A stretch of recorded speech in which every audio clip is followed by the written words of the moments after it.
there, people of the internet. My name is Uduri Jagero, and this is Dialogues Jagero. Now, Mr. Gameli, 3 or 4 days ago, we did a conversation on Wash, which went really, really viral. I saw that. Yeah, with Odhiambo Tieno. And a lot of those Wash guys called him and told him, what are you talking about, my man? You know? But I think the national conversation that people are having, that people do not know the magnitude of what we are losing in terms of Wash. Yeah. In fact, what we actually lose as a country. Yeah. And even because Kenya is now a gray state. Odhiambo was telling me that it means that we are almost on the red line.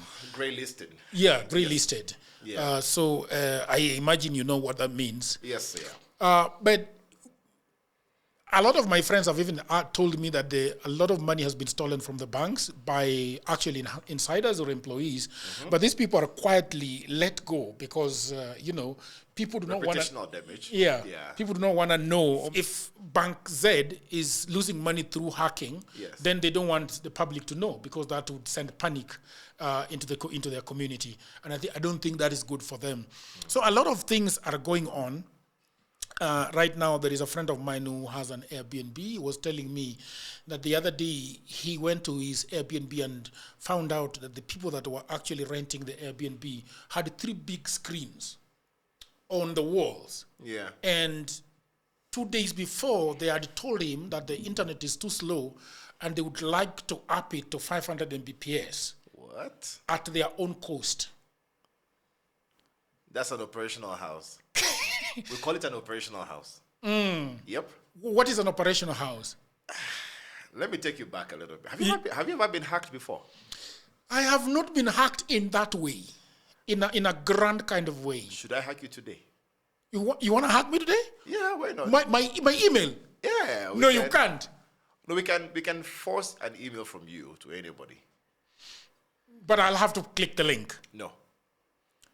So it is Pegasus, where you don't need to click the link. No.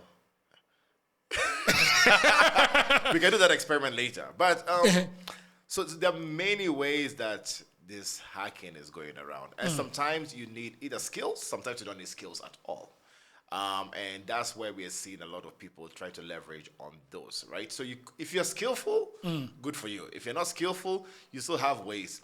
You see the guys who do all the phone call scams, we call that vision. Okay, so vision is not phishing. Vision is using phone calls to be able to actually call you and tell you your M-Pesa has been registered twice, or your mobile money for a particular bank X has been registered twice. We would like to change. That has been going on for some time, and a lot of people fall for it because we don't have a lot of awareness. And I think that's why this conversation is happening, that people can be aware as to exactly how they get to be compromised. Anybody can be a victim of a cyber attack. And it usually needs a lot of collusion to be able to actually get that happening. Collusion in terms of somebody who might be an insider and somebody who's outside. So I'll give you a typical example of a few banks have been losing money. And the way one of them lost 35 million Kenya shillings just the other day. Just the other day? Just the other day. Not a bank. It's a different kind of a service. So loan companies, name all these kind of services, right? Which has a mobile wallet. So people were able to they use somebody inside who was working with somebody outside. And the outsider has just been recruited. So they have a job. The job is to go register an account. When they register an account, they basically use that account to be able to commit any fraud. When you come to arrest them or you do a successful investigation, keyword, successful, because there's sometimes you might do an investigation, a forensic investigation, and you find nothing. When you even arrest that particular person, they'll say, I've just been called, I've been recruited, I've done what I had to do, I've been paid my money, and I left. I don't know, I've just been told to open an account. Oh, is that so? Yeah, that's what has been happening. But that makes you a criminal, does it not? No. I mean, if I recruit you right now, so go open an account and give me the account details. I've given you a phone. Yeah. I've given you a SIM card. Just go register an account at the X bank. It's not a crime. Yes, but what is going on? You're not asking a question as to why you're opening an account. There are people who are hungry. will you ask me any question if okay, well, you will ask, but can you imagine the number of millions of others who will not. Who will not ask questions as to why do you want me to go open an account? So I don't care what you do. So if they come to arrest that person, they're like, I have no idea. I just been told to open a bank account, and I've opened a bank account. I lost the phone.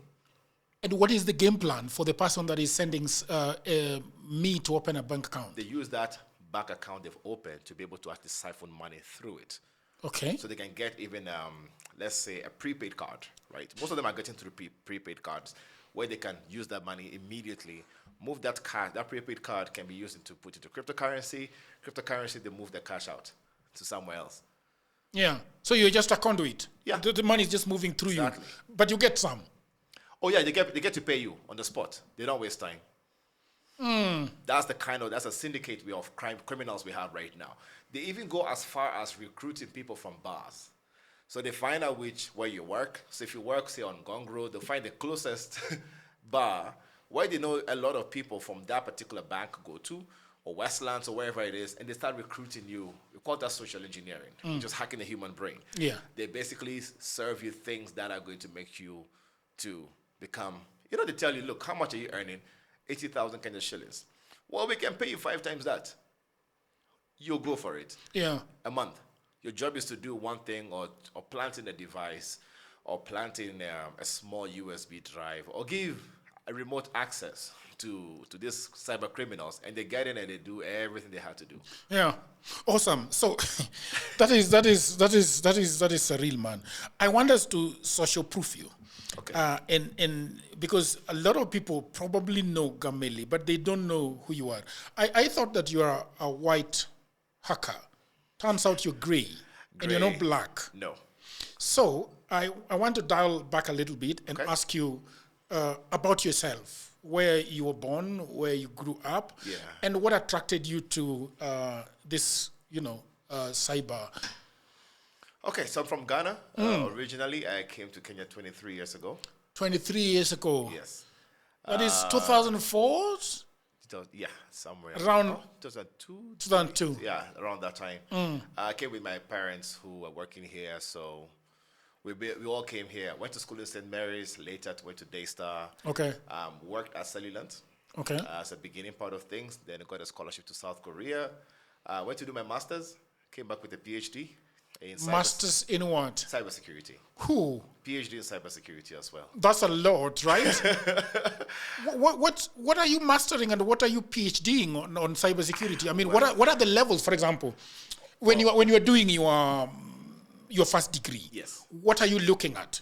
And when you're doing your master, what are you mastering on? And when you're doing your PhD, what are you now doing? So my undergraduate was basically trying to find details when it comes to computing. I did applied computer science at Daystar University. Okay. And I started my cybersecurity life from St. Mary's before. So I thought I'd be a programmer, but later I became a cybersecurity engineer. But I had to learn programming to become a good cybersecurity engineer. So I know basic programming. Okay. That in Daystar is where I did a lot more of hacking, hacked the school network, but ethically. I basically did it and told the school what I did so that they can be able to fix the loopholes and everything. That went on for some time. When I went to do my master's, thank God I started working at Cellulant as a junior cybersecurity engineer, entry level. So when I did my master's, I knew exactly what I wanted to do. At the time, I really wanted to fix banks. So my thesis was basically how to secure banks from both technical and non-technical part of things. People think cybersecurity is all typing commands and hacking and everything. No, it's way more than that. It's also being able to actually do that from a non-technical side. Basically, what are roles that you need to know? What levels of information you need to pass? What's a hierarchy that you know how to be able to balance everything? So I actually wasn't going to do a PhD, but I overdid my credits. Okay. That's why I came back to Kenya. Yeah. I came back to Kenya. My dad said, no, go back and finish. I thought I was too young, so I actually went back to do the PhD. My credits were reduced from 36 to 30, and I did the credits pretty fast. So I finished when I was 28. Yeah. I don't know if I heard correctly what you did at your PhD level and your master level. Yeah, so master's was cybersecurity, advanced information technology. but cybersecurity was the focus. The PhD was basically IT convergence and application engineering on cybersecurity, where basically my thesis was basically how will a country get hacked?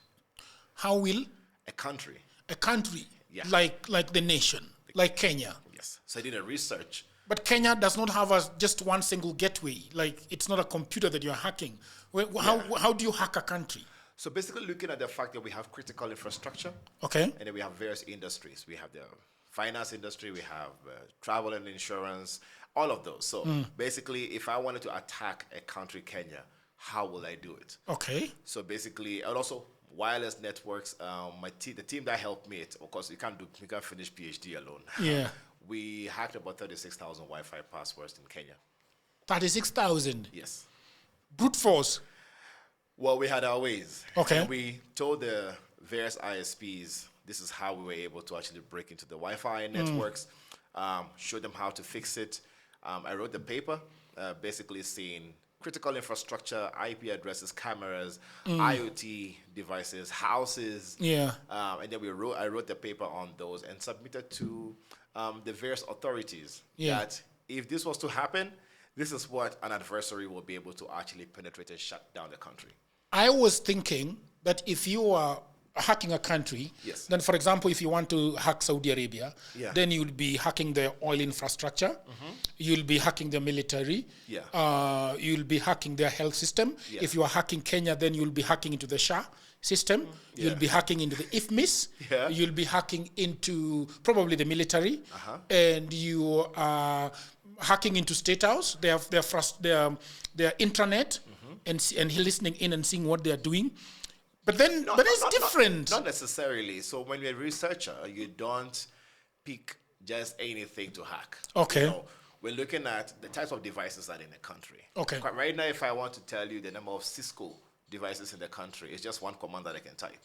And I can tell you the number of Cisco devices that exist. Cisco has millions of devices in this country. See, you say millions, it could be thousands, not millions. You know, when it comes to Fortinet, when it comes to Palo Alto, when it comes to Huawei devices, you know, all of those, there are ways to find them out. Then I try to find out who did not set proper parameters to secure them, right? Then I wrote a paper later saying, this is how easy, it will take literally 2 seconds to log into some of them. Okay, we have SACCOs in Kenya. Yes. How many SACCOs are secure? Majority are not. Do they even know about security? Exactly my point. So my research is to be able to see how can I let SACCOs know this is how easy it is for me to break into your system. And this is how to fix it. So my research was not to come as an offensive security. That's why a gray hat is in between. A gray hat knows the black hat hacking, which is evil, and knows the white hat hacking, which is protection. So gray, I'm trying to bring out a lot of those details. So that's what my research was all about. Saying, part of my research was breaking into as many cameras that I can find in Kenya, and I report them. Cameras. So I could see people's homes. I could see people. I can show you even right now. It takes very. There are still some which are still left there. But we know when you are even talking hospitals. So I was saying hospitals, people being wheeled in and out and everything. Yeah, remotely. It's very interesting, but you see now we want to go very slowly because there are things that we have just talked about that the audience. Most of the time, my audience will ask me, what is a black attacker? Yes. What's a white one, and what's a gray one? Okay. So probably if you just give us Okay. Yeah. So a white hat hacker has one aim. The aim is to be able to actually protect infrastructure, devices, systems, an organization or people. So they're always finding ways to stop any bad actor from coming, or we call them adversaries. Black hat hacker has one aim. I want to destroy. I want to attack and be able to hold captive. So either they hold you ransom, or they want to steal files, they want to be able to break in your system, they want to disrupt things. Then we have a gray hat who is in between the two. So the gray hat will basically have the skill set of a black hat hacker, but also know how to protect. This is why we actually look at training a lot of gray hats, because there are some countries or people who actually have what we call a nation state, which they have to be black hats. A nation state hacker is the person who is well funded, or a team well-funded to be able to perform adversary attacks in case they're needed. Because right now, people have been fighting fighter jets and everything. There's some people who need to fight on the keyboard. Exactly. Exactly. So if a country has been attacked, like Kenya has been attacked, do we have nation-state actors who are trained to be able to fight back? It appears that the idea of gray, white, or black is not psychological. It is like it is a religion. So, because for example, let's take for example China. Yes. China or Russia has a group of black hats that belong to the state. Yes. And then, but then these black hats can also be asked to, okay, I want you to try our system and see if it bulks. Yeah. Right? Yeah. So that makes them white. That makes them gray because they're using black hats to be able to do that. Yeah. Let me give a typical example of black hats. North Korea.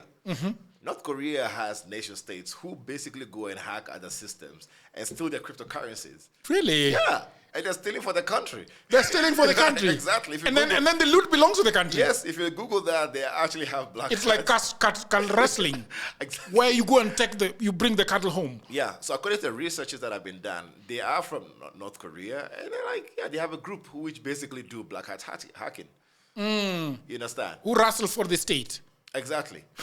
So wherever they take, but you see, cryptocurrencies, some of them can be traced, others cannot be.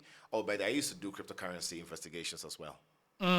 Yeah. No trading. No, intelligence. Intelligence. Yeah.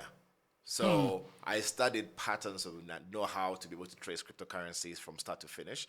Some can be traced. Sometimes you don't have to go trace them. And we got people arrested enough times before in other countries where I used to work. So it depends. So there is all of those kind of hats people wear. But I try to say, for you to know how to protect a house, you need to know how to jump over the fence. Yeah. So do you need a ladder? Or do you need a guard dog? Or do you need, I don't know, what do you need to be able to actually break that house? Yeah. So if you know exactly that a ladder of 2 meters or 3 meters or 4 meters was what you need to be able to jump over the fence, you raise the wall higher, or put barbed wires. Yeah. So that's the thing. That's the philosophy of cybersecurity. That's why we have a lot of ethical hacking. Okay. And I teach that at Africa Hack On. Yeah. Ethical hacking. Ethical hacking. So what is so ethical hacking is the idea of, well, let's try your system. Yes. And see if it holds. Exactly. How would you know, how many applications have you used on your phone? A lot. You have WhatsApp. I have WhatsApp. Facebook. I have Snapchat. Yeah, I have Facebook. Telegram. I have Facebook. I have so many of them. You know. So guess what? Back in the day, if I wanted to hack your Facebook, I just need to be at the same restaurant as you, on the same Wi-Fi. Back in the day. Yeah. Now, they've got more hackers to be able to penetrate the system, and then they get to block it. So it doesn't work anymore. Okay. Same thing if I'm on the same Wi-Fi as you. You have a car key. Yeah, I had one before. Yeah, here it is. So if I was to clone your car key, Yeah. I just need this device. And No. You have to go slowly because and if I'm around your car, and this is dead. If I'm around your car and you lock your car and unlock, I'll basically intercept with this device. So the man in the middle. Yeah, and then I'll copy your car key signal. Using this device. Yeah. So then, so you are at a crowded restaurant or a pub, and you just go and crouch down there in your own car. Yeah, just around you, within 10 meters of you. So then you time the click and click. Yeah. I'll first of all make sure that when you try to lock, it will not work the first time. So you have to lock to try again. So when you try to lock, you go before me. Yes. I'm around your car. Okay. I jam your signal with this device. So when you lock with this, I can see the signal. Yeah. Then it has locked, right? But now the car, if you feel the car, like it's not locked. But sometimes when you lock the car, the mirrors. Yeah, the mirrors will go in. So you unlock again and lock again. But this thing picks up the signal for most cars. Okay, so then if let's now speak in English. Yes. Because that's now cyber speak. Yeah. Now, what is the technology that's going on? Is it Bluetooth?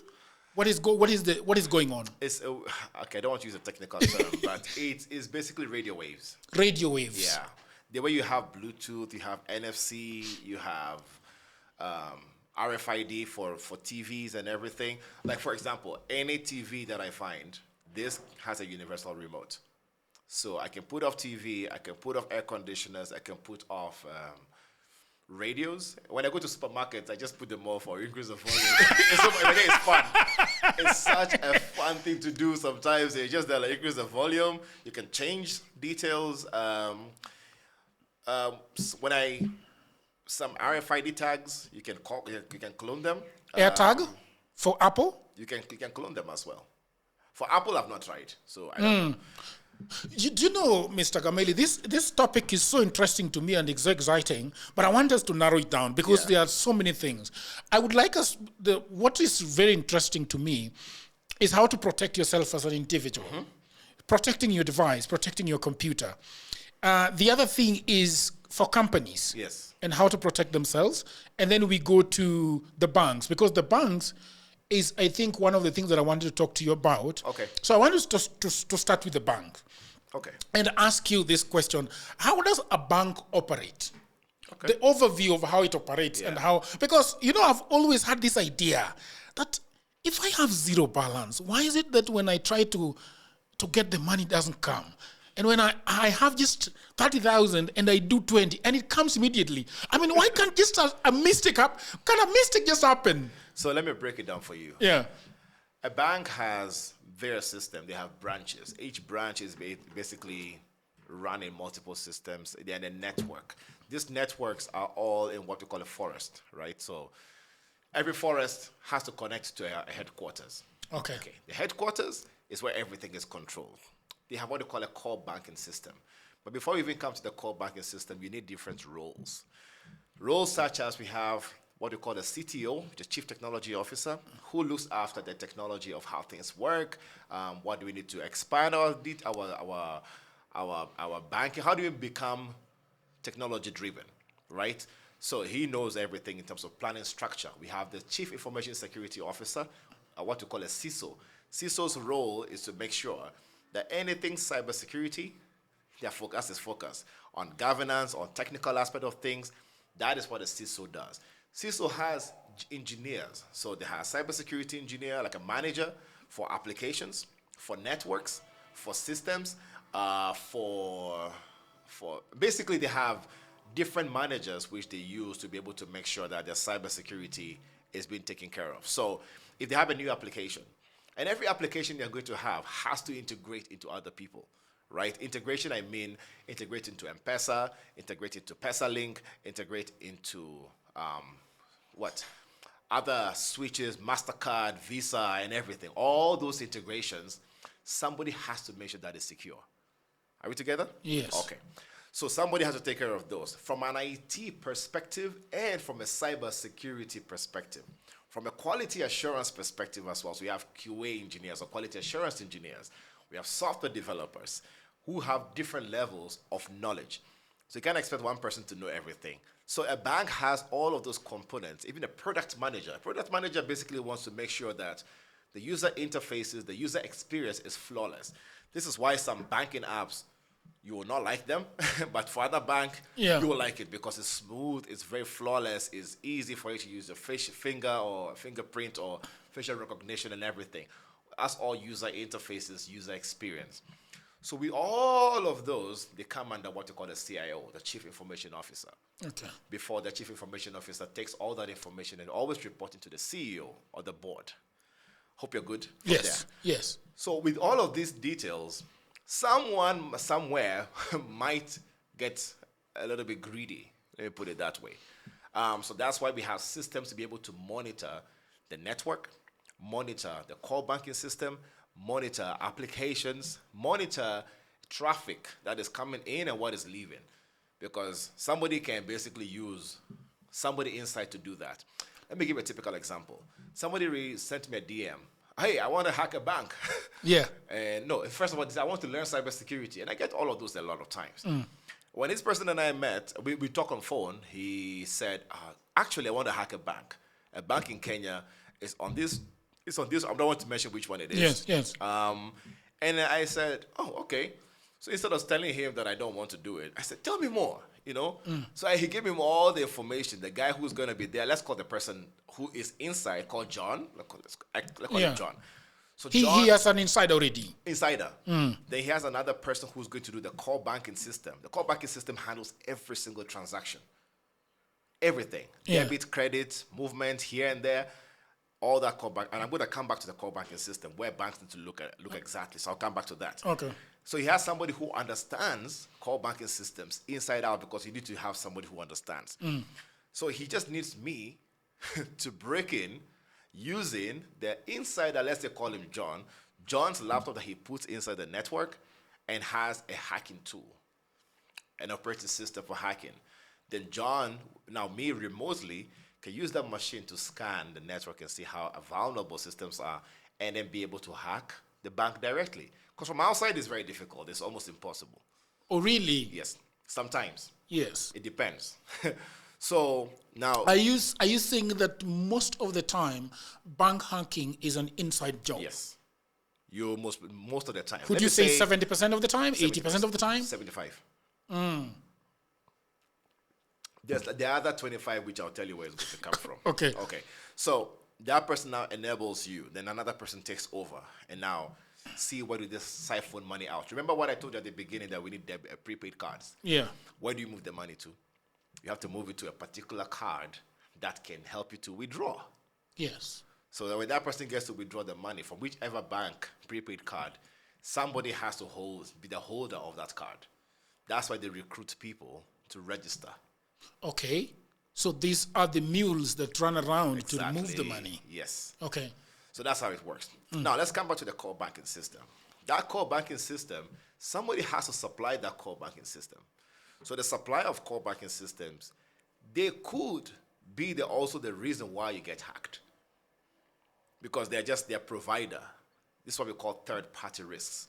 Okay. They're third party bringing a solution to you, but they're bringing you a vulnerability into your... This is very interesting, because at some point there were several banks that looked the same. Yeah. If you go inside, it's almost the same procedure and feature of how they look, just they change their look and feel. And the color, but the core functionalities remain just the same. So the kind of messaging, you see, is the same. Yes. It doesn't change. It's not too different. So that could be the same core banking system provider. Now, if somebody compromises the core banking system provider, they're basically compromising the bank as well. And by extension, several banks, because It's the same thing. It's the same thing. Now, if you know the way that has been set up, you basically know how to be able to hack the rest. Right? Because they're a provider. And that's just one. That's core banking. Somebody can provide you core banking system for say, debit and credit cards. Okay? Only. Another one can provide another service, which is for, say, SME integration or some sort of portal that you want to maybe, say, do loans. Right? It could be another person. And if that loan system is not done properly, somebody can be able to take a loan without even you knowing, which has happened. Without you knowing. I've seen that happen. So imagine I register you. If somebody has taken a loan without you knowing, then they haven't taken a loan. But the thing is, it's your number, your ID, it's everything of you which has been registered. So you wake up. Yeah. So you wake up tomorrow, and then after some time, the bank or the SACCO or whichever is saying, you took a loan of $500,000. You're supposed to pay back, and you're like, no, I never took any loan. So those are the automated loans. Not necessarily. So, I mean, how do you take a loan right now, the SACCO? You need to apply. Yes. Somebody has to approve. Yes. On the system, saying you apply for this loan on this day. You've provided KYC details, and now you can disburse the money to the bank account you've given. Yes. Right? Or M-Pesa or whatever it is. But if somebody can register all of that information or has all the information and can register as you, then you don't know. But it's your name, it's your phone number, it's your ID, it's all your documents. Everything of yours checks out. Yeah, that's why we have to also talk about personal security, which we'll come to very Yes. soon. So where do people get such information? I see where we get into. Yeah. So there are many ways to be able to penetrate a banking system, financial system, a hospital system. For example, there's some hospitals where, when I do my research, I figured out that some hospitals have CCTV cameras, which they outsourced from a third party, right? That third party is managing the CCTV for them. However, that third party has forgotten to change the default password to the router, which is being used to connect all the cameras. Okay. And there's a website which I can go to right now, and I can say, show me every device in Kenya, even within a range, kilometer-wise, as a radius, which have default credentials. It will show me. Admin and the password. Admin and password, or admin. Some don't even have a password, and I can show you that right now. Which makes me to log in. Now, if I can log in, then what happens? I'm able to download files. I'm able to change the password. I'm able to maneuver around the entire network. So I did that research, and I reported to so many organizations for many years that your camera is not secure. So if we have a very popular politician and we know that they go to X hospital, yep. and there's rumors that he has got this disease that we don't know, and you want to figure it out, then you just go and hack that hospital and get it out. Let me tell you something. Let me give you something very interesting. Do you know a camera or a printer could be the reason why you can log into a network? That? You can log into a network. So let me just paint a picture for you. Okay. I see a printer online, which I can use that website to find out, or I see that camera network is on the network. So I can basically start hopping from one network to the other. Once I get to the network that has most sensitive information and it doesn't have security, you basically log in using various tools that are open source. Open source means it's publicly available, anybody can modify, and I'm able to download all of those politician files you're talking about. And publish them on a blog. That's what I'm saying. There are possibilities, but I'm trying to give you the methodologies that hackers are using. So we have to find a way, and that's something that we do religiously. How do we secure these networks? So people actually contract me and my team to say, come, hackers. We call that system penetration testing. Come penetrate the network, systems, applications. Use all your hacking bad mind techniques to figure out how to secure. Is this proactively or something has gone south? No. Please proactively. Look, for example, it's like this. Every insurance or bank is actually mandated to do that yearly. By the law? By the law. According to the central bank. According to SASRA and the Cuscos and everything, which is a good thing. So I think a lot more, some other companies, which maybe say in other industries, don't think it's necessary. So they don't do it. They only wait until things happen. Things go south.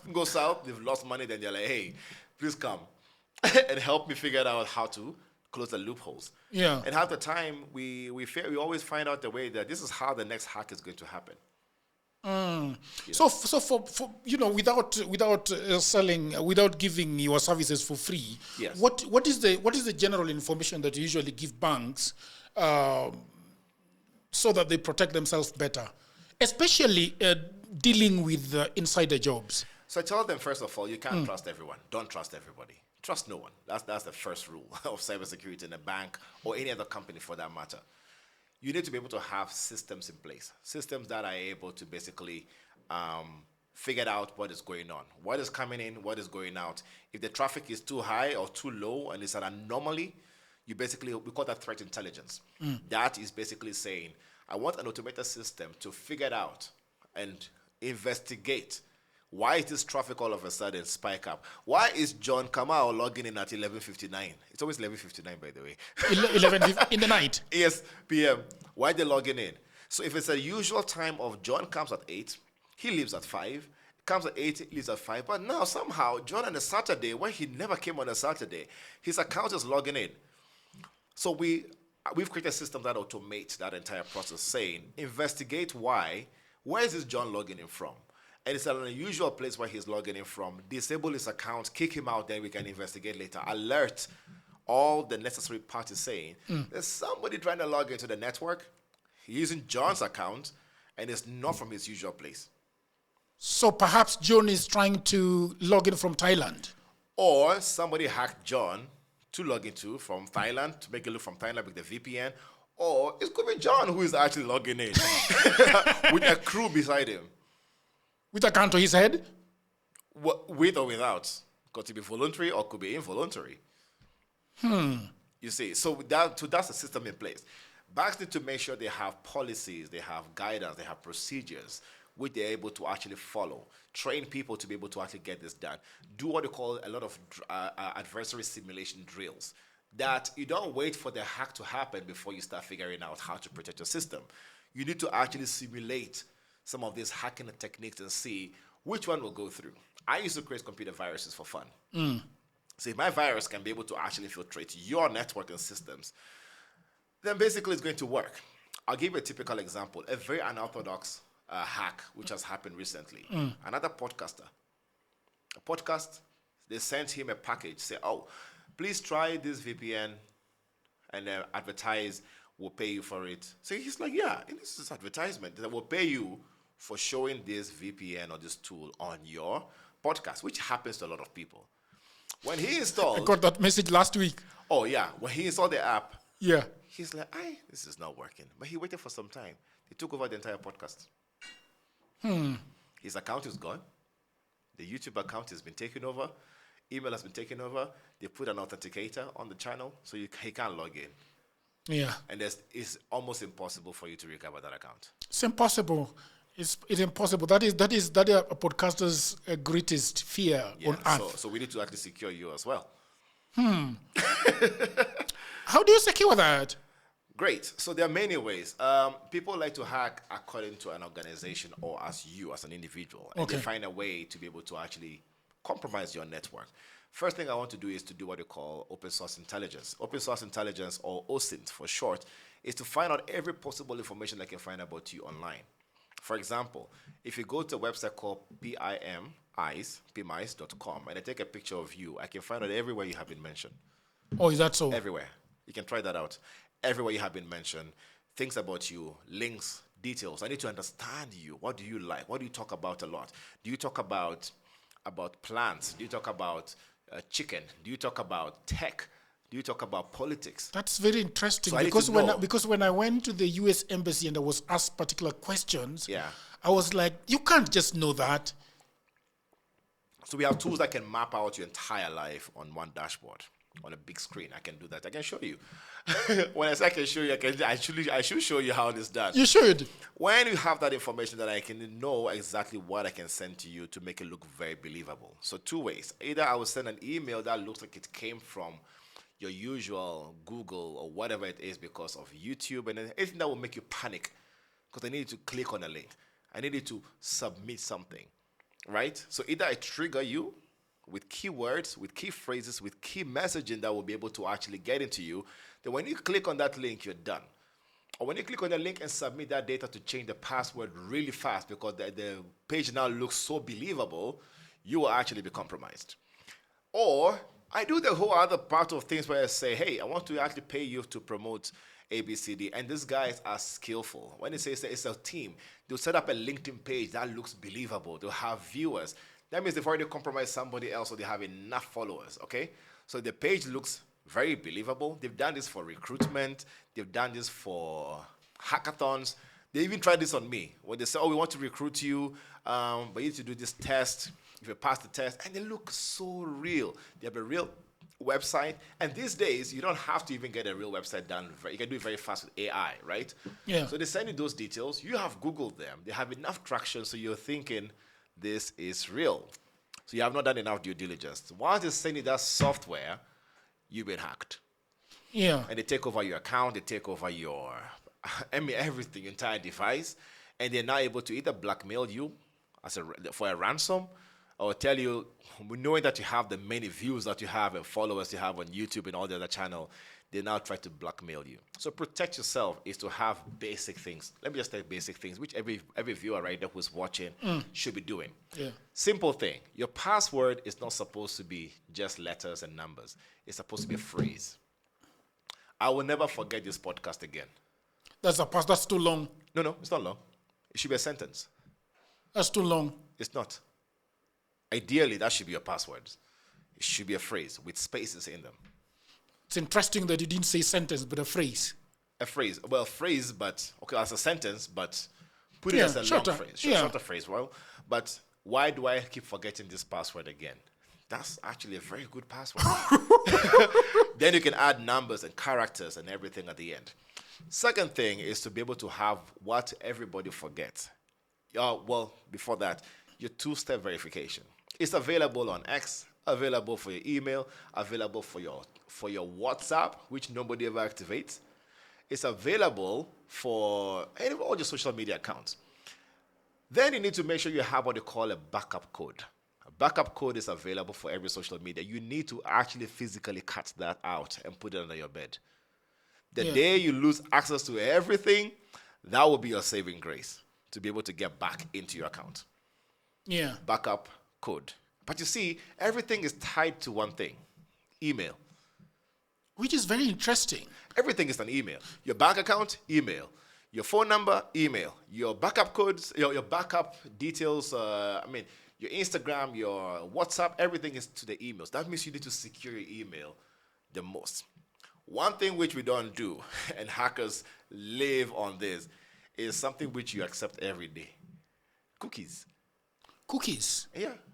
Cookies are supposed to be helping you to be able to actually browse a website smoothly and be able to have a better experience. So if you're searching for holidays, destinations and everything, you will be able to the cookies help you to actually filter out. And when you come back, you can say, oh, now you're searching for Mombasa or Dubai and the likes. Now we can filter and give you the cheaper rate, right? So cookies are supposed to help you that. We all accept them. We don't have to, okay? So there's some other browsers that you can use for that automatically clears and the likes, or you browse incognito if you don't want to.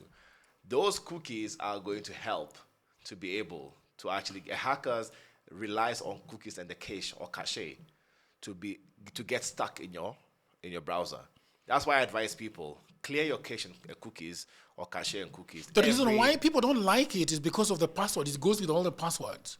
It goes with what we call a session. So your username, password, browsing moment, we call that a session. If the session is on, I can duplicate that session on the other side.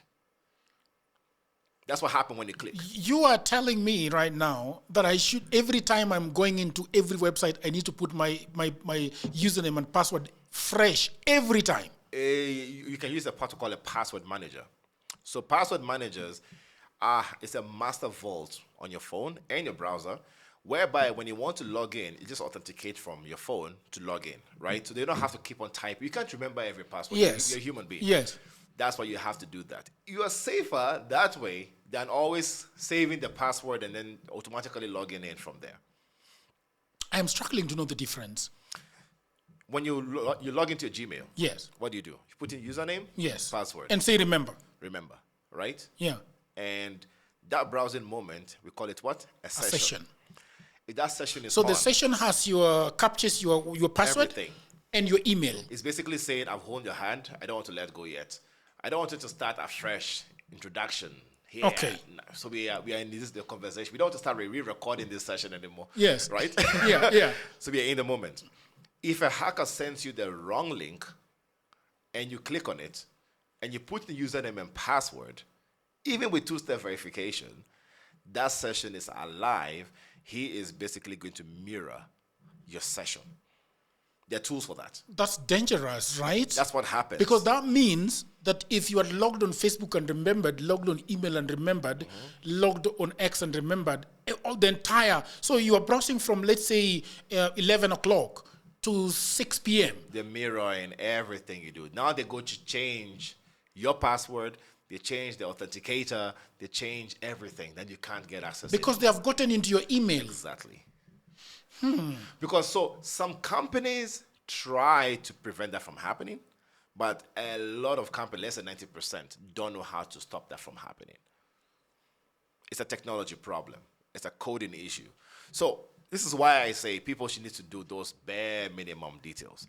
Secure your emails at all times, because the email security is going to be the biggest thing you ever have. So we have username, password, which has to be what? A sentence. Clear your cache and cookies as often as possible. Be able to use an authenticator so that every time somebody wants to log in, even you can get a notification and you can decline, even if they have your password. Because I have a database. That database, if I log in right now, I can tell the old passwords you have. That has leaked that you don't even know. We can check for you.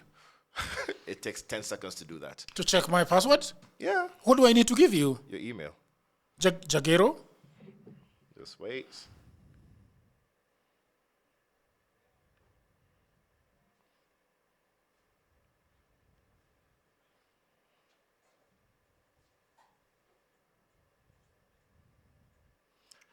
You can put the email here. If it's out there, I'll find it.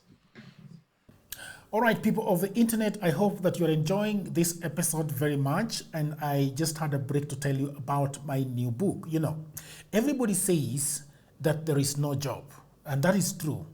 Also, that was me 10 years ago. The problem is that everybody is trying to get a job in their town, in their city, in their marketplace. They ask friends for jobs, mothers call uncles, uncles call brothers, but there are no jobs. Let me tell you what no one is telling you. Jobs migrated online. What I actually mean is there are many, many jobs around the world and there is no one to do them except you. I work for Americans myself. I work for Europeans. I work for the Chinese. I work for the Australians. I work for the Canadians. And so, because I have done so much for myself, I said to myself, you know what? I should compile what I've been doing for the last 15 years. So in 2024, I wrote a digital book called Goldmine 18 Hustles for Africans. And then in 2025, AI came. People say AI is taking away our jobs. And for me, I'm going to say false. There are actually AI jobs. Jobs are not being taken by AI, but there are new jobs online that are there because of AI. Now, mimi ni nani? I created more jobs. And for now, in my new book, we have 25 online and offline jobs that you can leverage on if you do not have a job. So in this powerful volume 2, I share 25 new actionable online hustles specifically researched and tailored for Africans. My new book provides clear step-by-step guidance drawing from my extensive experience and research, including the mistakes I've made and lessons I've learned over the 15 years that I have worked online. So what can you do online? You can become an executive assistant for busy folks in Europe, America, Canada, and get paid for tasks like watching videos and taking online surveys. Okay? You can build a lot of things, build a business as a virtual assistant, start an e-commerce shop without capital, be an affiliate marketer, or you can also become actually an English tutor and tens of AI jobs. If you have a job, that is fine. But I also know that you can buy this book for that brother, for that sister, for that mother, for that cousin, for that husband who is watching Netflix all day at home. Buy it for your friend who is always asking for cash. You know that friend. Now, all the information is on the description below. You can also inbox me, you can WhatsApp me, or go to my website, which is odworjigero.co.ke. And now, back to programming.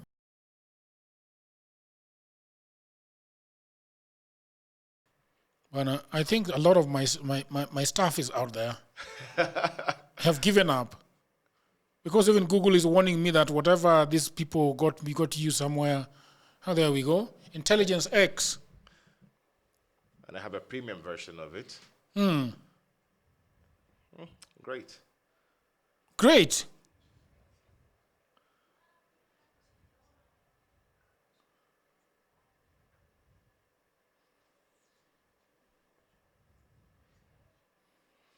This was a password we used some time back, but this is an encrypted version.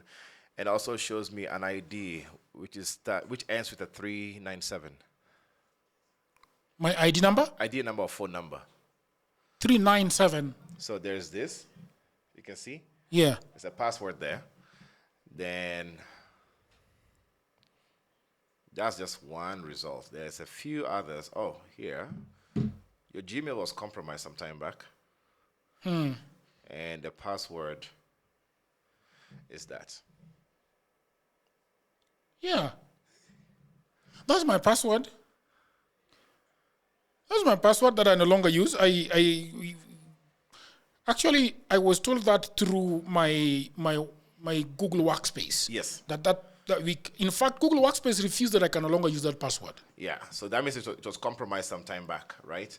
So there are many ways for people to be able to get such information. If I can get it, or there are Telegram groups that I can go to, submit the same information, it will tell me the password. There's a bot in Telegram. It actually gives me those. So people are selling that information, and other details can be found about you. You registered that email 2012, 21st of July. 2012. Yeah. Sounds about right. Last time you ever used that was 9th of August. Last time. That's what that's the last time you tried to log in, username and password. And obviously, a few other places or details that I can find about you is, on the maps, you went to pick up something from Kentex Cargo. You actually went for is it Rakuten Drive? Don't say that I went to a tour. Don't tell them I went to the strip club in West. This is becoming eerie. And funny thing is, there's a possibility I might be able to tell how fast you run because of your Strava. Yeah, I don't have Strava anymore. But you used to have it. Yeah. And it tells me your full name, Odwor Jagero, and just basic things about you. Yeah. You have a GitHub account, make sure you're techie, Duolingo, Notion, Gravatar, LinkedIn, Otter AI, and this drive, is it Rakuten Drive, something like that? Yes. Eventbrite. Drive. Oh my God. And you're a Christian. Yeah. Because it tells me you have a Bible up somewhere, and also you clearly are a very fit guy. Yeah. You have Map My Run. Yeah, and you have Adobe, you have a Medium, you have MySpace back in the day. So all those, and Zapier, New York Times, Goodreads, you have an iPhone, you have a Dropbox account as well, you have a Voxy account, and all of these are publicly available information. Wow, but why would they want to collect whatever I own on my phone? No. This is. See, you keep browsing every day. How do you know all this information has not been shared anywhere else? They're data brokers. Data brokers buy all this information and then they aggregate them right now, as I can see. So I know you have an Instagram account, and I can map all of this to know exactly what do I send to you. So when they know that I've got an iPhone, then there are specific things to iPhone that they want to sell to me, accessories. So when I tell you, you know what, I am from ABCD company, I know you have an iPhone, what to send you, this software that will be able to help you clean up old images and blurry images, we'll give it to you for free. Here's the discount code, download this app. Then you go and download it. Then they have access to your details. And there's some malwares which we've never seen before, right? We call them 0 days. So 0-day malware, nobody has ever seen that before. 0-day code, we've never seen it. There's no solution to it. If that gets into your phone or your laptop or your devices, basically I can't do anything about it. I want to ask you something before we go into how to protect yourself, how they hack into your WhatsApp, Facebook, Instagram, and all of them. But then a lot of people why is it that MacBooks do not have antivirus and PCs do have? They do have antiviruses. But nobody uses them. Yeah, it's because even Windows has pretty good antivirus. Automatically, that comes with it. Windows Defender is pretty good, but people try to find ways to be able to bypass them. Mac works on what you call Linux or Unix operating system, as what you call the back end of it, we call it the kernel, and it has a lot of security features that come automatically with it. However, we have people who find ways to be able to actually even hack a MacBook, right? Like the old MacBooks, if I want to log into an old MacBook which has not been secured, I just have to press 2 keys when I press the power button, and it actually allows me to log in. No password. Wow, that is which year going back? It's actually most of the operating system. It used to work. I've not seen the new ones. I've not tried on a new OS recently, but I'll check again and see. But that's because we have not encrypted the drive. And it has a tool that comes with the Mac called File Vault for you to be able to encrypt the system. Yeah. So it's basically they have good engineering that they were able to put in, and I think all other operating systems are trying to do the similar thing. Same thing, we have Linux operating system, which also comes with its own anti-malware solution or anti-hacking part of things. But again, nothing is 100% secure. Nothing is 100% secure.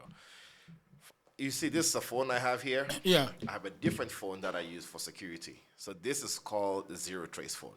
And a Zero Trace phone basically is not... That is a pixel that you are holding? Yeah, but it has a different operating system called Graphene OS. Okay. So Graphene OS, I don't log into Instagram with the normal Instagram. It has its own Instagram that does not release details about my email.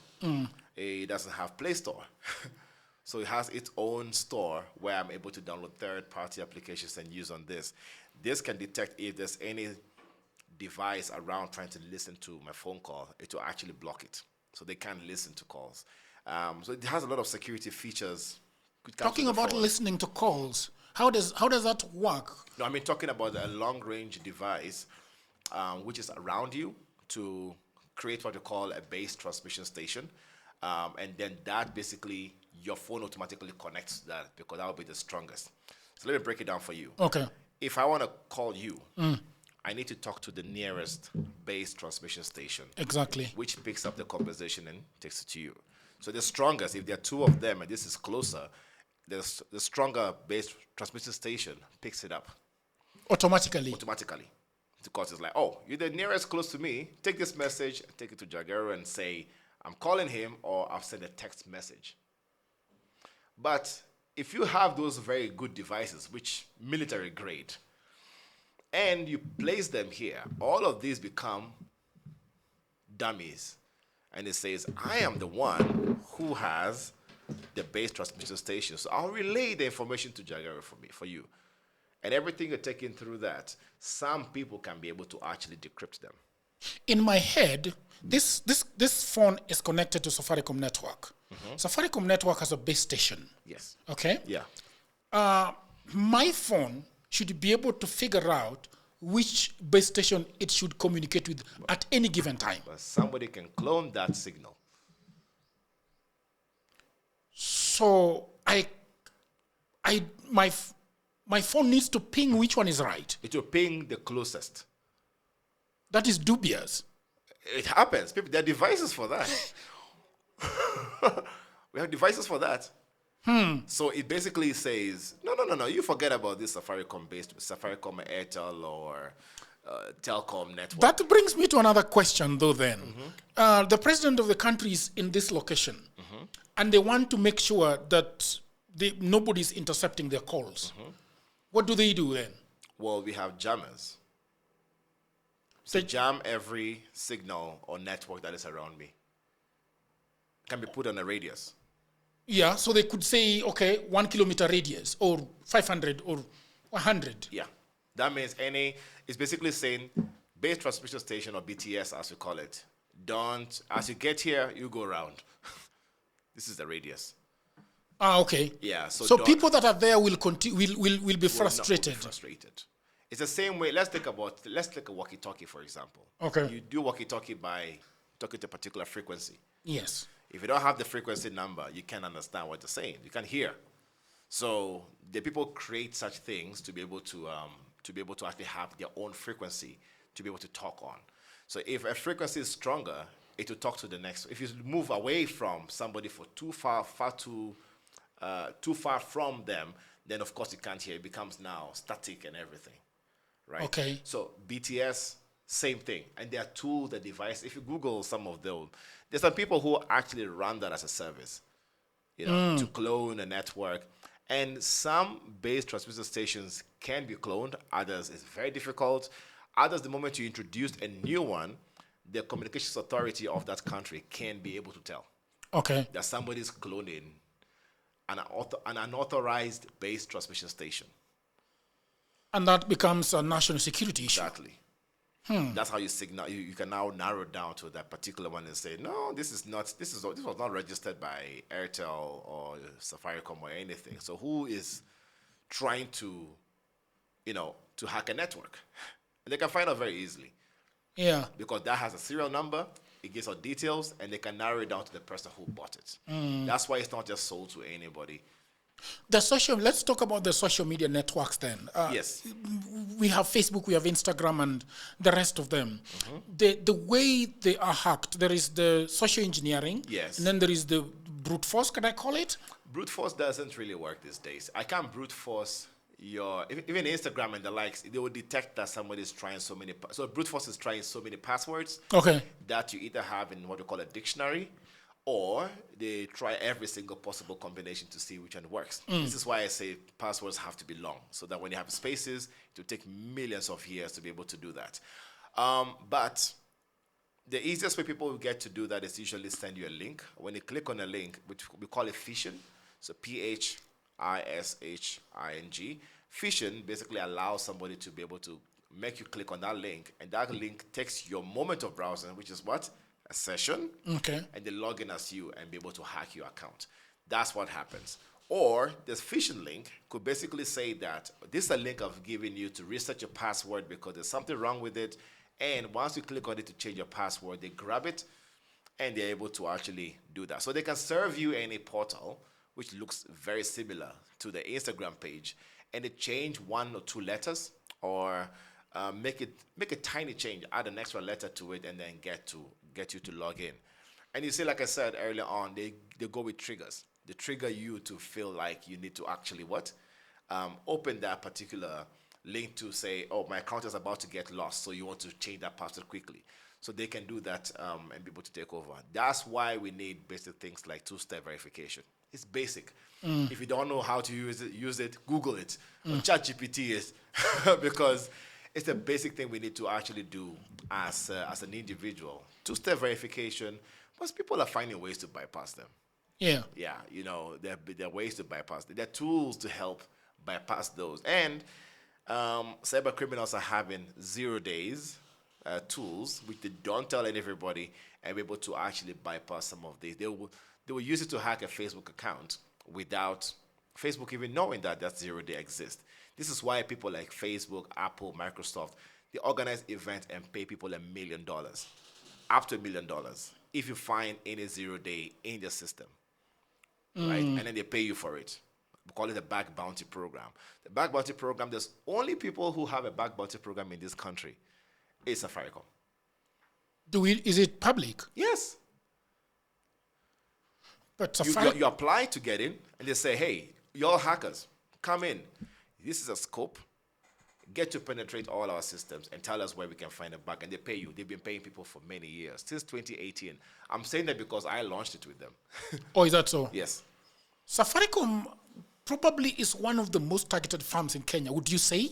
Yeah, but there's some others which nobody ever talks about.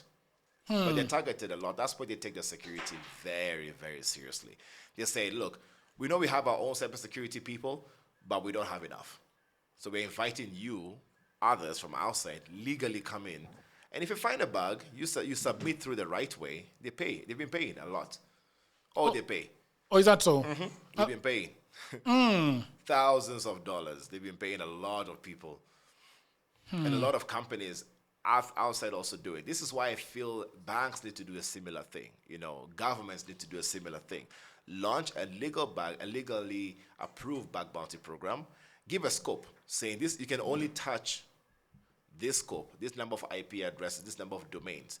These others are out of scope. So if you find anything there, we're not going to pay you. That way, it's on the system. You submit. When you submit, you get paid. Yeah. And a lot of people are doing that right now. It's a job. It's a full-time job for some guys. Is that so? Oh, yes. So that's why we need to join your program. Yes. The Africa Hacker program, we try to train young people to become cybersecurity engineers who can basically submit bugs. One kid the other day, he didn't go through my program, but we had a conversation.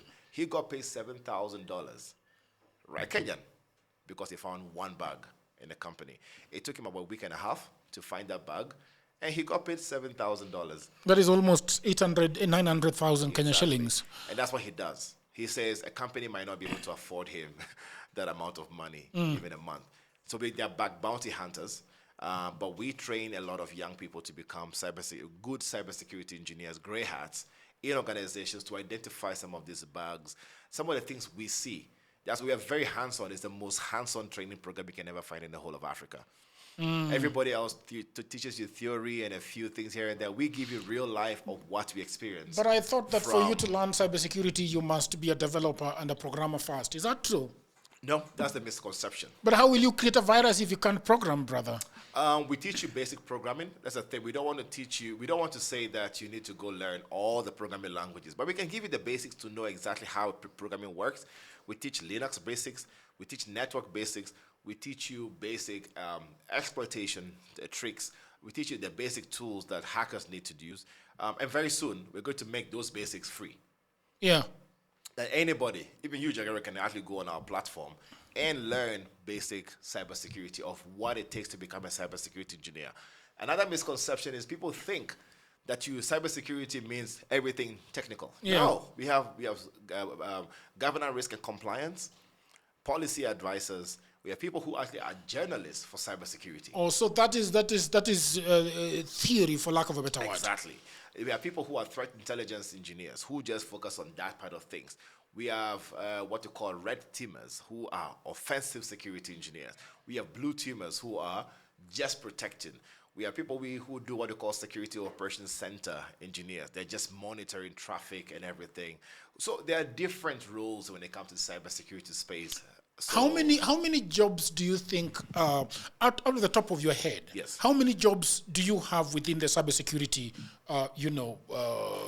community, for lack of a better word? Would you say 10? Would you say 15? Globally or in Kenya? No. Globally, yes. Oh, globally, we actually, there's a shortage right now. No, but I'm saying, like, for example, positions. Like, for example, you are... what are some of the positions that you can hold within that within the discipline? Oh, right now there must be more than 10,000. That's a lot. It's a lot. But the people are not coming out to have the right skill set. It's the gap we're trying to close. I'll give a typical example. One of the very top 50 large companies in the world, they have an office in Kenya. No need to mention the name. Yeah. One of the cybersecurity engineers called me and said, man, I'm looking for a particular role, a security operations center engineer. And he has so many applications, but none of them fit the profile. Because these guys, they look like they have the skill set, but they don't. Can I ask you a question? Yeah. Because I think at DWJ, people need very specific, people just want to go to specificities, for example. So, for example, out of the top of your head, you're saying, okay, I'm somebody that is home, and I don't have a job, and I think that I can get into cybersecurity.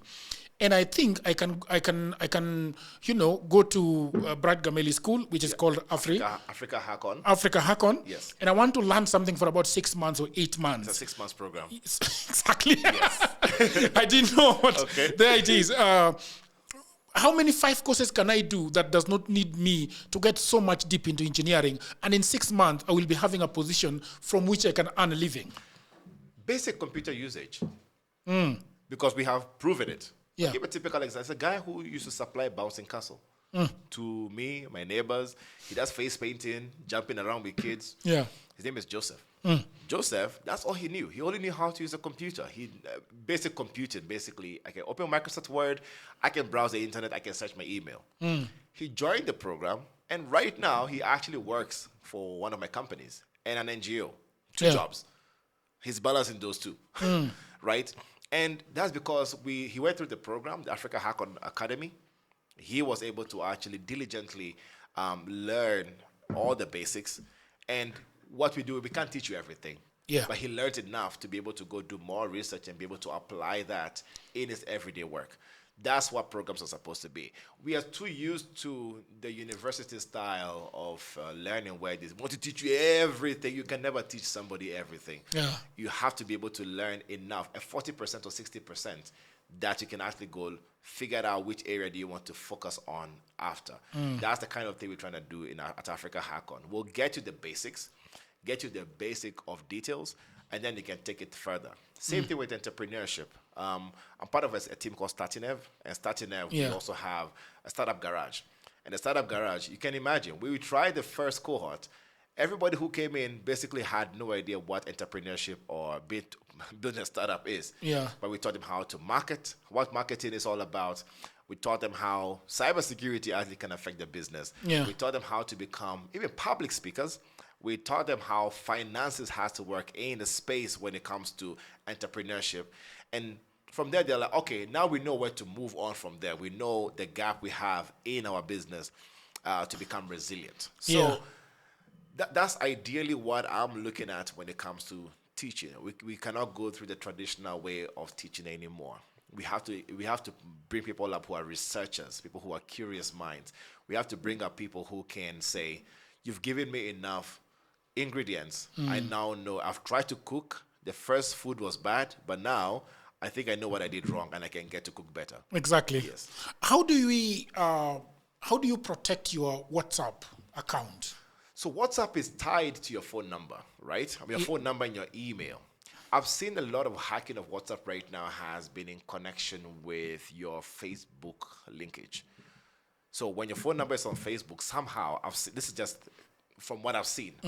I've not exploited myself, but I've seen, and everybody who has a Facebook account, when they get to compromise their Facebook account, which they've not changed their password for a long time, is being used to affect the WhatsApp, right? So the easiest way is make sure you have two-step verification on.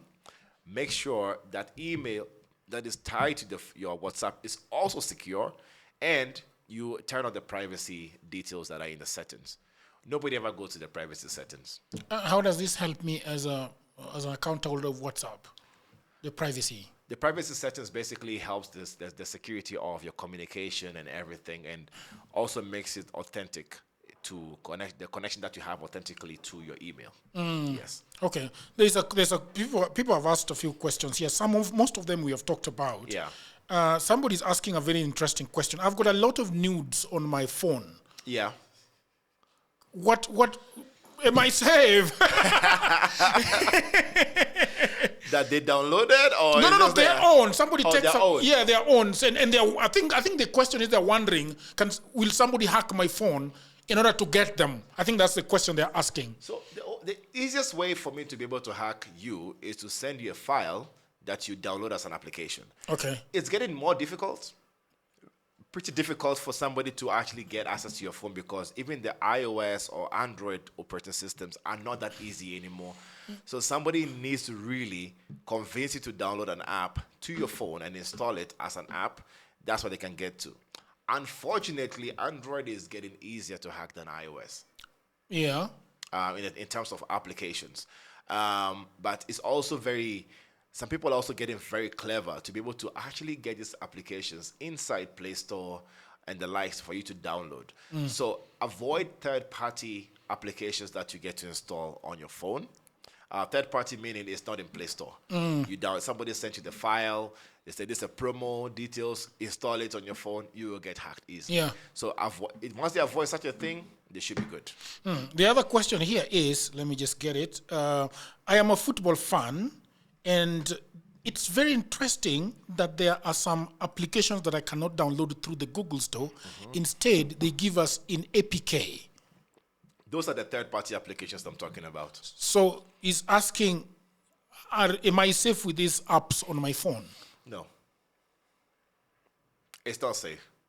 If it's a third-party application, that means Google has not verified that application. Okay. So you're basically bringing a lot of risk to you. So you've basically increased your attack surface. You're bringing in the malwares, your possible malwares. Because the reason why some of those are not working, are not on Play Store, is because of the kind of permissions that they have. Okay. So those permissions might be violating what Play Store has allowed. That's why they send it to you. So they're reading your your entire contacts, messages, and everything, because location, contacts, and the likes. So you have to make sure that this application goes through a verified channel for you to be able to actually use. If it doesn't go through the right channel, then you basically are giving too many permissions to the application and the servers or wherever it's going. You can't even tell the traffic. they can now be able to actually hack your WhatsApp and everything. Let me tell you the easiest way WhatsApp will get hacked. Okay. If I have that app on the phone, a third-party app, which looks like a Formula One app maybe, or a football app, or whatever it is, which did not go through the Play Store, they'll be reading your notifications, not directly hacking the WhatsApp messages, not directly hacking the Gmail, because the Gmail app, they can't hack it directly. Okay. They read the notifications. So when the notifications come, they fetch that information and then send it to somewhere else. Okay. So I personally disable most notifications for WhatsApp, for Instagram, my critical apps. WhatsApp, I disable the notifications. So even if you hack my phone, you're not going to read the notifications. Yeah. The other question is, why are we being given movies for free online? Oh, people do that. People want to give for free. A lot of channels back in the day, what you call IRC channels, have been given for free. So there's some people who want to give for free. But when everything is free, this thing sounds too big to be just free. Like, how do we have 10,000 movies online for free? If anything that is free, you're the product. Yeah. Let me repeat that. Yeah. Anything that is free, you are the product. So then we need to explain how we are the product. So when you're a product, because maybe sometimes you go to a website, they might be using your phone or your laptop as a relay to do something else. Let me explain that. Okay. A relay is something comes here, takes information from here, goes here, they take that information to another place. For example, there's something we call a DDoS, distributed denial of service, where you send so much traffic to a particular website that it shuts down. Okay. Right? That can only happen if you have enough computing power. And that sometimes can happen if you're browsing a website, then at the moment you're browsing that website, your computer becomes a relay to actually do a DDoS to somebody else. Or you could be reading an article that you are not actually reading so that you can earn money. They can earn money from it. They can earn money from it, or the traffic through your laptop is they're using it to do something out there. They're not hacking your machine. But the moment you browse the website, they use your traffic through the website. You're watching a movie, you're thinking, oh, this is amazing. But the more you watch, the more your internet bandwidth is being used for something out there. Wow. I need enough computers to be able to hit you, enough traffic. So if multiple machines or computers are coming to your website, it will shut down. Yes. We call that a DDoS, right? The distributed denial of service. You're denying you access to the services, which is the internet. But I need enough machines. This actually happened in Kenya some time back during the Gen Z protest. I've seen that happen. What happened? Oh, somebody actually launched a DDoS by letting people go to a particular website. And the more guys who were on X went to that particular website, their machines became a relay to actually hit government servers. Oh, really? Yes, it happened right here in Kenya. I find that quite interesting, to be honest. Would you say that Kenya has got a lot of very bright hackers, like in East Africa or Africa-wide? They're good hackers and they're bad ones. I'm in a Telegram group where I'm seeing some of them are bad. They're planning attacks. Some of them are showing off. They think they are the hackers. I call them some script kiddies. So script kiddie, they don't know what exactly they're doing, but they're trying to brag and everything. So there's some Telegram groups. They're forming groups. They're trying to do things. So yeah, they are. But we also have a lot of defenders who are good hackers trying to protect organizations, systems, and even governments from such things. We personally do a lot of what you call a responsible disclosure, where I call organizations or even the government and say, I think we found a bug in your system. It will be hacked this way. Here's the information. Help you to secure your system. Yeah. Interesting. The other question is here. What should I do when my Facebook account is hacked? Great. There's sometimes almost nothing you can do. But the basic thing is to try to recover the email that is connected. But first of all, get off the internet, clear your cache or cache and cookies. Then when they get back on the internet, you start the recovery process. The recovery process is there for you to be able to follow. So you need to have enough information to feed back and be able to do that. Half the time people come back to me and tell me, I don't even remember the password. Now that's the problem. If you don't remember the password, you cannot feed that into Facebook, and Facebook will say, okay, I know your password. I can authenticate that you have forgotten the password, so I'll give you the method to recover the password by taking it to your email, because we have history of the email you had, right? Okay. So they're like, let's find out if it's you. Was it your email really that was originally there? Because when somebody hacks you, they change the email, right? So that recovery process, you need to follow it. Same thing for WhatsApp. WhatsApp is a bit different. Instagram and X and the likes is the same thing. We had forgotten our access to our X account for Africa Hackon.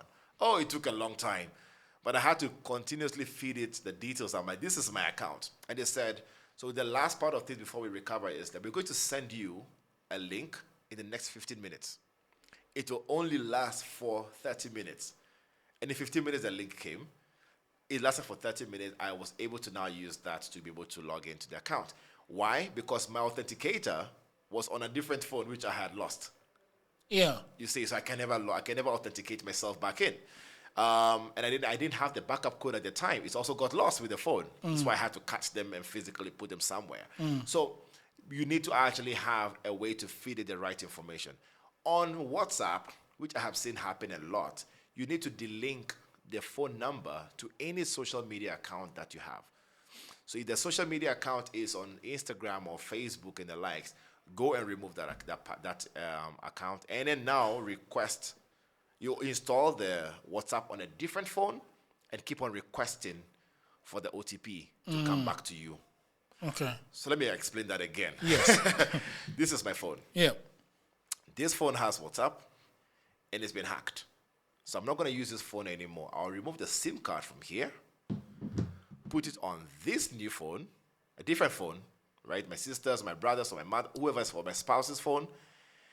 I have disconnected my phone number, all social media accounts. So I go to remove my phone number. I'll even change it to something else. So that means my social media, my phone number, which is a 07 less than 12, is not on any other social media anymore. But that SIM card is in the new phone, right? You don't have to buy a new phone. You just have to use a different phone. Yeah. Then when I want to log in, it's asking for the OTP. Remember, the hacker has already taken over. Yes. So when you request for the OTP enough times, it disconnects them as well. Okay. Then it will time out on this new phone, say for the next 24 hours, and then later you can now log in. Interesting. Yeah.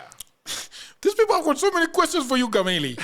One is, it is very interesting that Safaricom / M-Pesa refuses me to use the app if I'm outside the country and insists that the SIM has to be in the phone. No.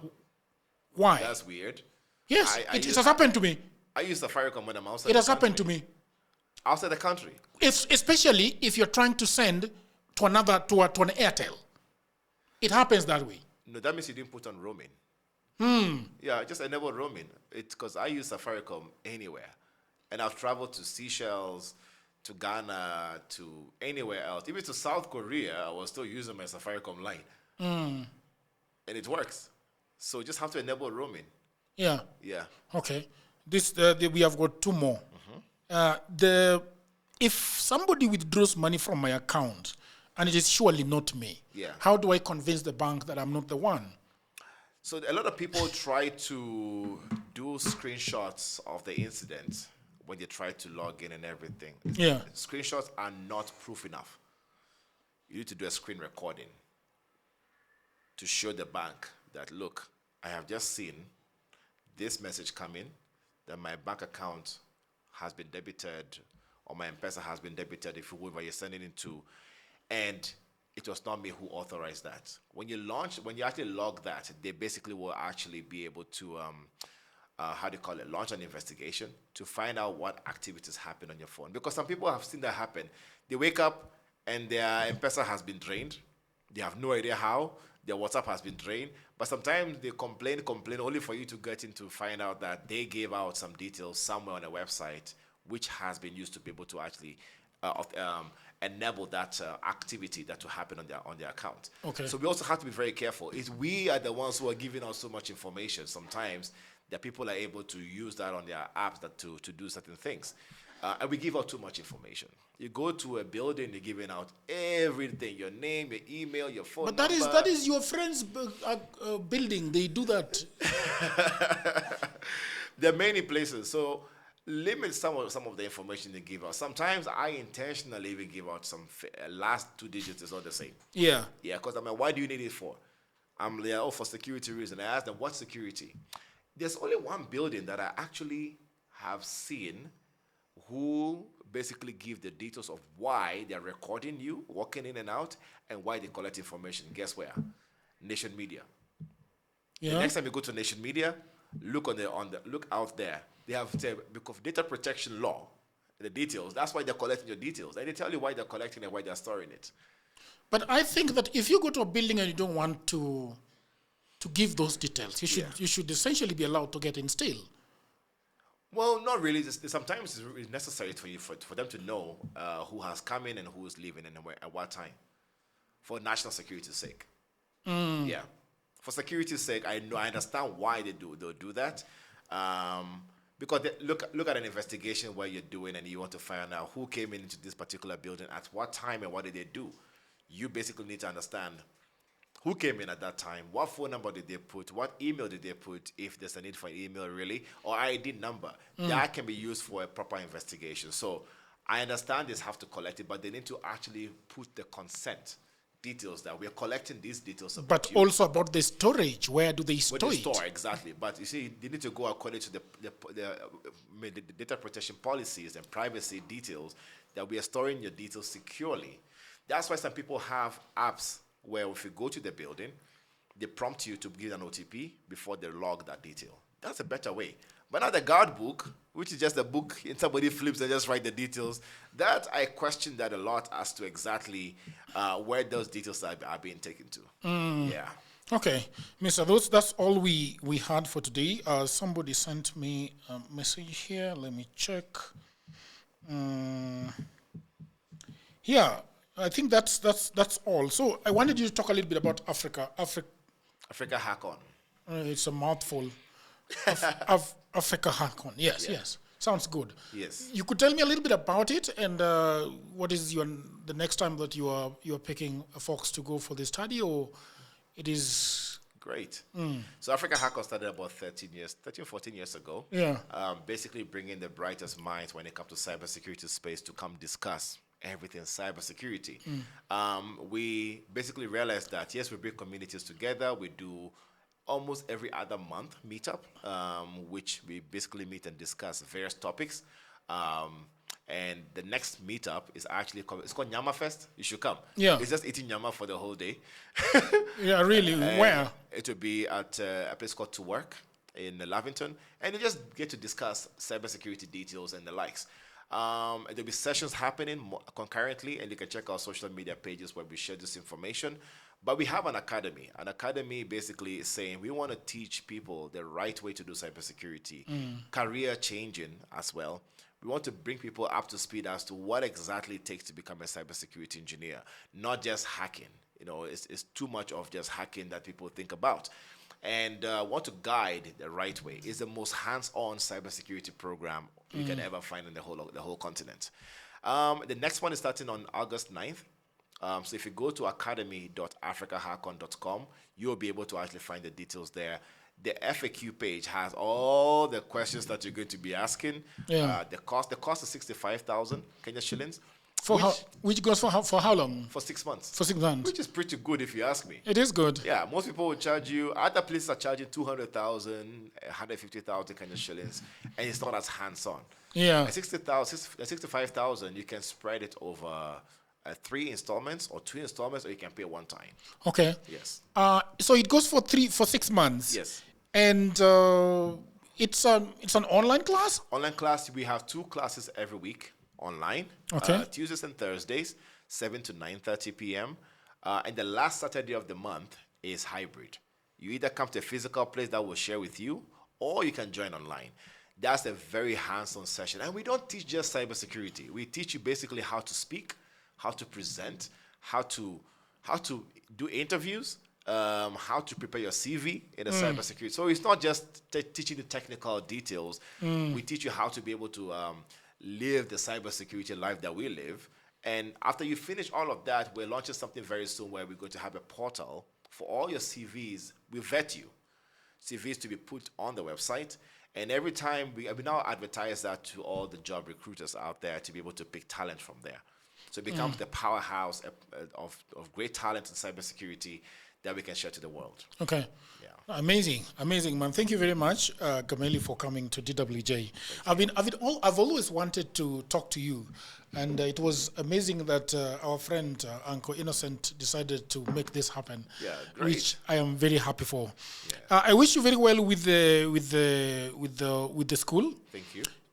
Do you give certificates, by the way? Oh yeah, we do. We give certificates. One is it's called it's a credit badge. You have a physical certificate with a QR code and a number that can never be deleted. Okay. It's a online. Crypto. It's a crypto QR. I mean, it's hard coded onto a website called Credly. Okay. And you can use that Credly badge to basically apply for jobs. We have seen a lot of students. Almost 10 students have already gotten jobs from the first cohort. Cohort 2 is just finishing. Cohort 3 is ongoing. We have cohort 4 coming up soon on October 9th.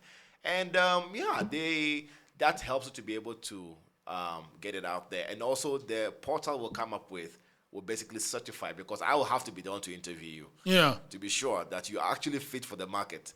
Yeah. Not every Tom, Dick, and Harry. I'm very interested in it, and perhaps I've never been employed since I left college. Wow. I've been working online as what they call a freelancer. I don't like the name freelancer. Yeah.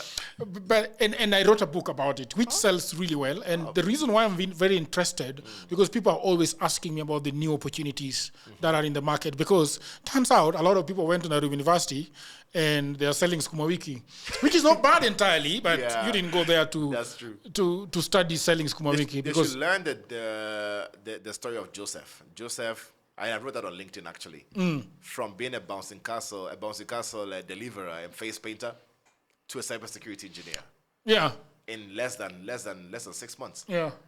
That is very interesting. I think those sometimes I see people talking about technology, but they're just getting the Gamelis of this world. But the story of Joseph is languishing in the streets. Yeah. So and Innocent has always wanted for us to do a podcast about stories of Joseph. Yeah. We should. Maybe you should take it up.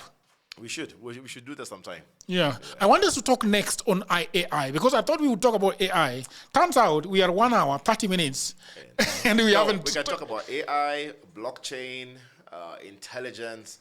We can talk about that in another session. Yeah. All right. Thank you very much, people of the internet. Thank you very much for subscribing to Dialogues Jagero. We just hit 120,000 subscribers on YouTube, nice. Which is very interesting. But a lot of people have not subscribed to our YouTube channel. 80% of people that watch Dialogues Jagero are not subscribers. Wow.